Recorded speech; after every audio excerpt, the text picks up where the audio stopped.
Ipinagmalaki ng kanilang manager ni si Janling na sina Francine Diaz at Seth Fidelin ang gagawaran bilang pinakapasadong dangal ng kabataan sa 27 gawad pasado.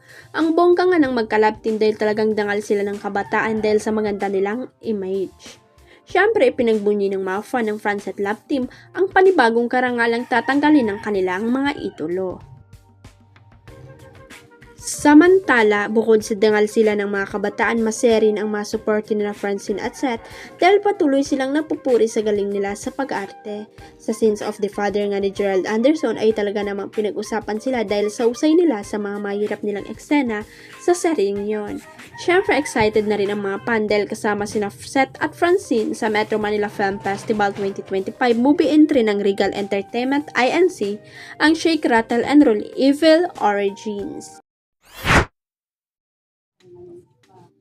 Sweet na sweet ang rumored couple na sina Janela Salvador at Clea Pineda sa latest photos nila na pinagpiestan ngayon sa social media. Tila ito na ang hinihintay na resibo ng mga netizen mula sa dalawang aktres na magpapatunay sa kasalukuyang estado ng kanilang relasyon. Sa kanyang ex-account, dating Twitter, nagpost si Janela ng dalawang picture nila ni Clea. Dito makikitang kayakap at tangkang halikan siya ni Clea. Mababasa sa caption na inilagay ni Janela na hindi na niya itatag ang sweet photos nila ng kapuso aktres, itinag pa ni Janela si Jasmine Curtis Smith na pinaniniwalaang siya ang kumuha ng mga litrato. Sabi ni Janela, fine, I'll stop gatekeeping these photos. I love you at just Curtis Smith. Agad namang nag-comment si Clea sa post ni Janela, sige na nga ako din. Kalakip din ito ang dalawang litrato kung saan makikitang si Janela naman ang humalik sa kanya. Matatanda ang sinisisi ng mga netizen si Janela at inaturong third party sa iwalay na Clea at Catrice Kiroff na naging magjowa sa loob ng 3 taon. Sa panayam ng Fast to Quit Boy Abonda noong July 18, inamin ni Clea na nag-break na sila ni Catrice pero nilinaw na walang third party involved. Ni Clea hindi na nila tutulungan ang isa't isa na mag-grow.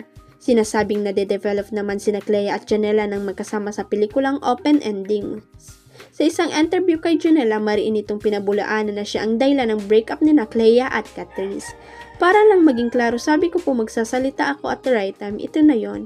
Hindi po ako part ng breakup, hindi po ako third party, I'd like to exclude myself from that, saad ni Janela.